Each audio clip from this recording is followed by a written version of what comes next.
Today, I was surprised this morning because there are a lot of people filing up the returns and paying at the bank. So I think it's a good sign, and I hope that by the end of this month, we would surpass our assigned collection goal for the month of April. So even the banks are open today? Yes. Director? Yes. Oh, I thought just the BIR offices, even the banks are open, so we can pay in advance. Yes, all authorized agent banks are servicing us now until 5 o'clock. Nevertheless, you expect long queues on Monday?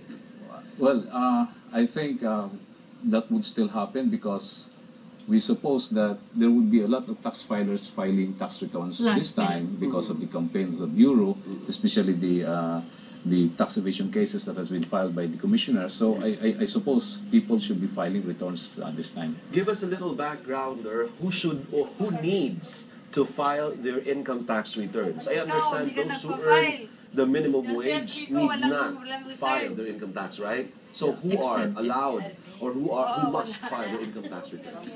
The possibility of not filing could be those the minimum wage earner and those whose income comes only from salary with one employer, where the withholding tax is just equal to the tax due. So these people may no longer file return because the 2316 form is considered as a return for them. That's what we call substitute filing. So no need, wala ka nang gagawin.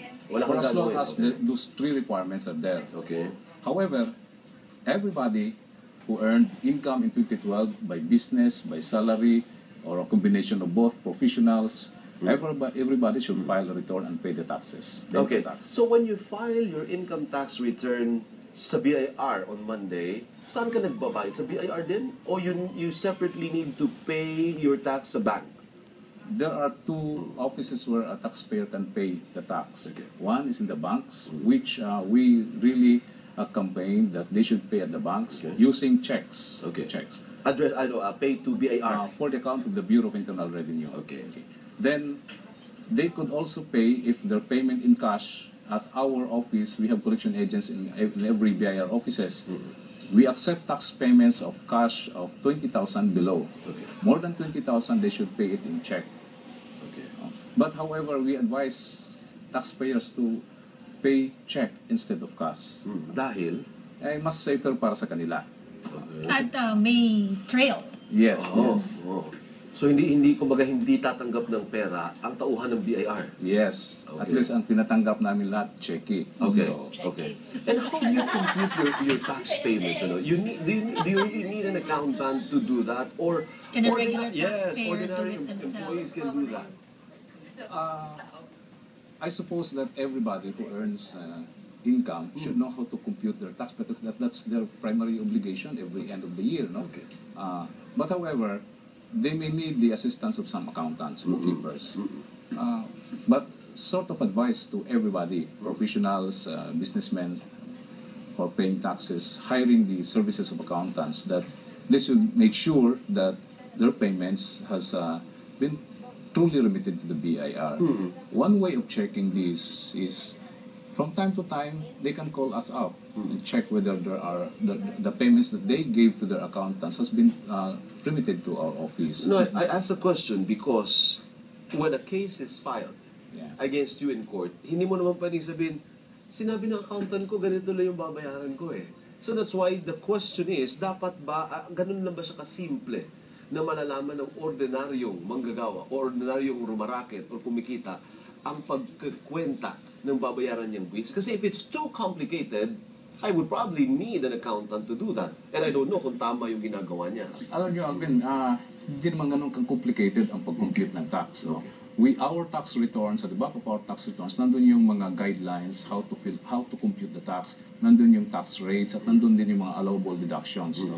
So, siguro nasasabi natin sa mga ordinaryo mga mamamayan na a little bit complicated because they do this only once a year. But if you make it a habit of computing your own tax, hindi nito masyadong mahirap. Can you give us an idea? Paano nga yan? Halimbawa, Computation. Computation. Sige nga.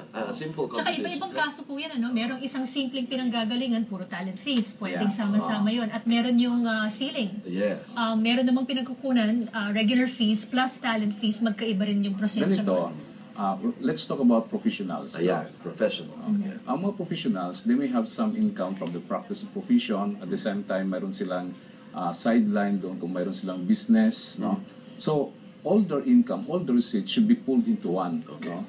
Bubuuhin yung buo, magkano yung inabot nila, then they should account all their expenditures that they have incurred in relation to the practice of their profession, or in case of doing business, those expenditures that are related to business operation. All expenses. All expenses. Okay. All expenses. For as long there are requirements on claiming expenses. Okay. You know. That's why if you're really in a large scale business practicing or profession, we encourage you to have an accountant. The expenditures should be necessary, ordinary and necessary to the business. The withholding tax should have been withheld and remitted to the BIR, and the supporting documents to show proof of the incurrence of the expenditure is there. So ibig sabihin resibo nandoon. For as long as these are there, then you can claim that that can be considered as legitimate expenditures. Okay. Pwede mo i-deduct yun.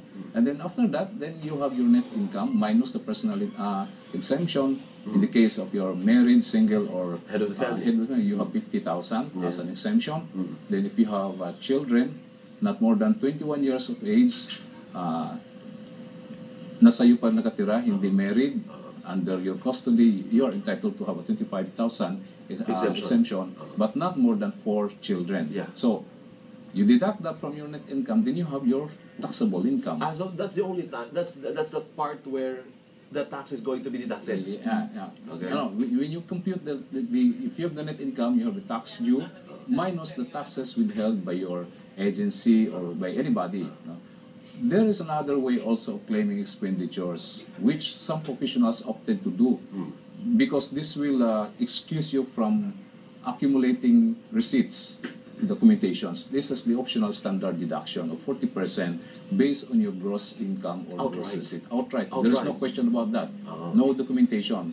You can claim that as a cost, as an expenditure deduction against your gross sales or gross receipt.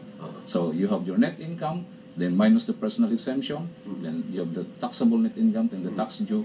That's the time you deduct your withholding taxes that has been remitted by your agency. Magkano nga yung porsyentong binabawas sa ating income? Magkano yung income tax na binabayaran natin? Di ba may bracket yun? May bracket yun. Pag minimum wage earner, walang wage. Wala siya. If you go beyond that, paano nga yung bracket? Hindi ko memorize yung lahat ng bracket, but the highest bracket we have is if you exceed the net income 500,000, you have a tax due of 125,000 plus 32% of the increase exceeds over 500,000. That sounds complicated. That sounds complicated already. Ano? So, ang sinasabi mo, ang maximum is 32% of your income, net income goes to the government. If your income is somewhere between what to what? That's 500,000 up. Per year. Yeah. So you have a 32% cut. Are you sure? in your income that goes to the government. So ganun lang, ang income tax pala po yun. So income tax pa lang. Hiwalay pa ang value-added tax. Yes, Alvin. Which is 12%. The value-added tax is 12% on the gross sales or gross receipt. So is it as simple as adding 32% income tax and 12% value-added tax, all in all 44%? Not necessarily. See, that's a big amount. That's almost half. If you add that in figures, yes, but because the income tax is based on the net income, so as we discussed earlier, you could have a gross sales of gross receipt of 10 million. Upon deductions of all expenditures, you may have a net income from 10, you may only have 1 million. So that's the